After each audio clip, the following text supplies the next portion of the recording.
تو جو چیزیں ہوتی ہیں در حقیقت یہ ہوتا ہے کہ آپ جائز ناجائز کا مسئلہ نہیں ہے. اگر جائز ناجائز کا مسئلہ ہوتا، میں نے بہت سے لوگوں کو دیکھا کہ جیسے ہی محرم آتا ہے تو ایک مہینہ پہلی تعزیہ کے خلاف بولنا شروع کر دیتے ہیں. ٹھیک ہے، ناجائز ہو یا جائز ہو، میں اس بحث میں نہیں جانا چاہتا، حالانکہ میں جائز سمجھتا ہوں، لیکن وہ موقع اور ہے کہ میں کسی جگہ پر اس کی ڈیٹیل پہ تقریر کروں. علم نکالنا ناجائز ہے، یہ یزیدیوں کا طریقہ ہے، یہ طریقہ ہے، وہ طریقہ ہے. بھائی وہ چیز جو اہل بیت سے منسوب ہو وہی پہ شریعت نظر آتی ہے. کیا کہنے حضور؟ اگر اعلیٰ حضرت کا فتویٰ سنو گے تو میں سناتا ہوں. وہ آراس جہاں لہب و لعب کی کثرت ہو، وہ عرس جہاں میلہ اور ٹھیلا ہو، ایسے عرس میں شرکت کرنا حرام ہے. کس کا فتویٰ ہے؟ بولو سبھی بولو. جہاں میلہ اور ٹھیلا ہو تو مجھے بتاؤ کون سا ایسا عرس ہے جہاں میلہ اور ٹھیلا نہیں ہوتا؟ تو مولوی سب سے پہلے ہونڈا چلا کر اپنی بیوی کو بٹھا کر کے عرس میں لے جاتا ہے، وہاں اعلیٰ حضرت کا فتویٰ نظر نہیں آتا. کیا کہنے حضور؟ حق ہے، یہی فتویٰ نظر آتا ہے. بہت سی چیزیں. ایک مسئلہ اور بتاؤں، اعلیٰ حضرت کے نزدیک کیا ہے؟ آپ کہیں گے یہ دیوبندی کی سنی ہے. اعلیٰ حضرت کہتے ہیں کہ بعد فجر تیز آواز سے سلام پڑھنا منع ہے. اٹھا لیجیے فتح رضویہ اگر میں جھوٹ بول رہا ہوں. فجر کے بعد بلند آواز سے صلاۃ السلام پڑھنا منع ہے. اور آج جس مسجد میں فجر کے بعد سلام نہ پڑھا جائے اسے سنی نہیں سمجھا جاتا. کیا کہنے؟ صحیح نہیں ہے. اگر وہ بغیر سلام پڑھے واپس آ جائے گا یہ سنی نہیں. اور جس اعلیٰ حضرت کے مسلک کی بات کرتے ہیں، جس اعلیٰ حضرت کے مسئلے کی بات کرتے ہیں، اس اعلیٰ حضرت کے فتوے کے مطابق بعد فجر بلند آواز سے صلاۃ السلام پڑھنا کیا ہے؟ یہاں فتح رضویہ نظر نہیں آتی. شورا حضرات رقم طے کرتے ہیں کہ نہیں؟ بڑے بڑے ہیں، 25,000 50,000 45,000 میرے اکاؤنٹ میں بھیج دو. اعلیٰ حضرت فاضل بریلوی کے نزدیک جو شاعر نعت نبی کے نام پر پہلے سے پیسہ طے کرے ایسے شاعر کو بلانا حرام، ایسے شاعر کو نذرانہ دینا حرام، اور ایسے شاعر نے جن جن جلسوں سے پیسہ لیا ہے ایسے جلسوں میں پیسہ لوٹانا اس پر ضروری ہے. یہاں فتح رضویہ نظر نہیں آتی. کیا کہنے حضور؟ واہ، جو زندہ باد زندہ باد. ثابت ہو صحیح معنوں میں. اب اگر کسی مسئلے پر اختلاف ہو، قوالی کا مسئلہ اختلاف ہے، سلسلے چشت میں جائز ہے، دوسرے سلسلے میں جائز نہیں، تو ضروری ہے کہ ہم اس کے خلاف بولیں. بھائی اس سلسلے میں جائز ہے کرنے دو. آپ کے وہاں ہو سکتا ہے دف کے ساتھ نعت پڑھنا جائز نہ ہو، مگر یہ پہلی بار میں نے سنا کلکتہ میں کہ دف کے ساتھ نعت پڑھنا جائز نہیں، ورنہ پوری دنیا میں کسی کو دف کے ساتھ نعت پڑھنے میں اعتراض نہیں ہے. کسی کو اعتراض نہیں، کیونکہ یہ سنت سے ثابت ہے. دف ڈھول کے بارے میں کہ ناجائز ہے، حرام ہے، اختلاف ہے، مگر دف بجانے میں کسی کا اختلاف بولو نہیں ہے. مگر کیونکہ قوم میں انتشار پیدا کرنا ہے، 4 کتابیں پڑھ لی ہے. ارے بھائی اگر کچھ چیزیں آپ کو غلط لگے تو آپ اس کو پیار اور محبت سے بھی سمجھا سکتے ہیں. آپ اس کو دلائل کی روشنی میں دونوں موقف بیان کر سکتے ہیں کہ بعض کے نزدیک یہ ہے، میرے نزدیک یہ ہے. آپ اگر بعض کو عمل کرتے ہیں تو یہ کیجئے، ورنہ میرے نزدیک تو یہ. ماشاءاللہ. مگر یہ ضروری نہیں کہ جس چیز کو ہم مانتے ہیں وہ آپ کو بھی منوائیں. یہ ضروری نہیں.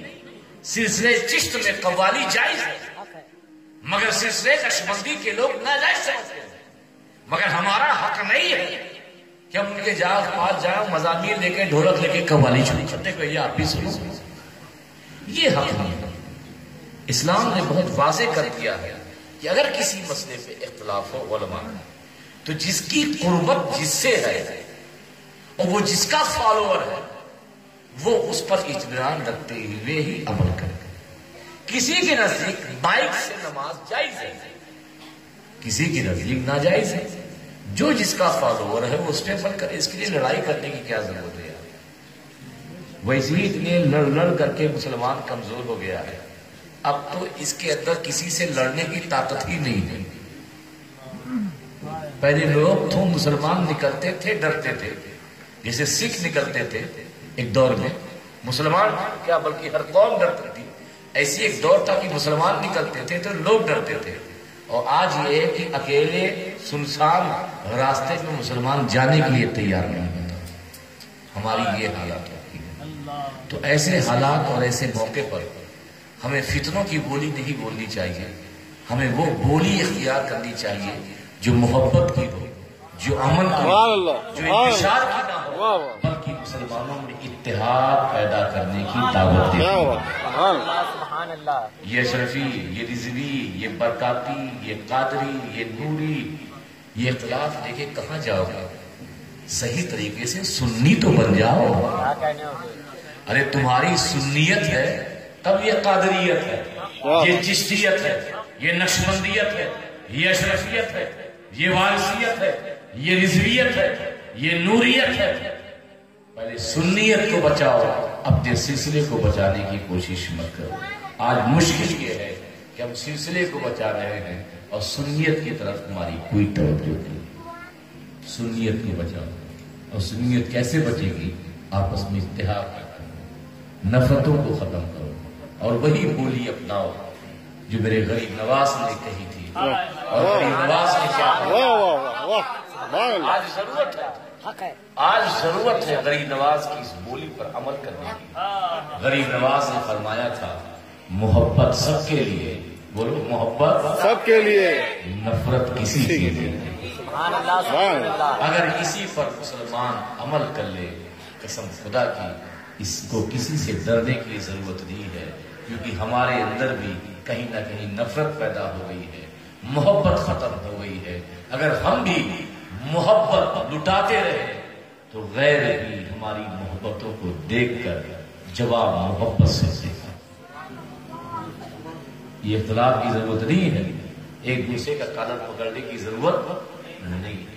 آج مسلمانوں کو متحد ہونے کی ضرورت ہے، آج ایک پلیٹ فارم پہ آنے کی ضرورت ہے، آج پیغمبر اسلام کی تعلیمات کو عام کرنے کی ضرورت ہے۔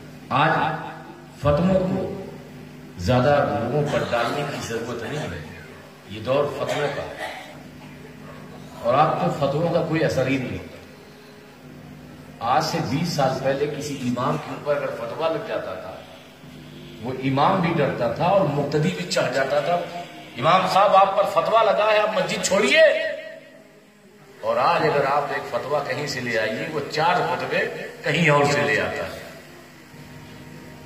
فتووں کی اہمیت ختم ہو گئی، کیونکہ ہم فتوے زبان سے دیتے ہیں، لوگوں کے دلوں کو بدلنے کے لیے نہیں، بلکہ مسجد کے امام کو مسجد سے نکالنے کے لیے فتوے دیتے ہیں، کسی کو گنہگار ثابت کرنے کے لیے دیتے ہیں۔ مگر جو صوفیہ تھے، جو اللہ والے تھے، ان کے جو فتوے ہوتے تھے وہ کسی کو مسجد سے نکالنے کے لیے نہیں، بلکہ لوگوں کے دلوں کو راہ راست پہ لانے کے لیے ہوتے تھے۔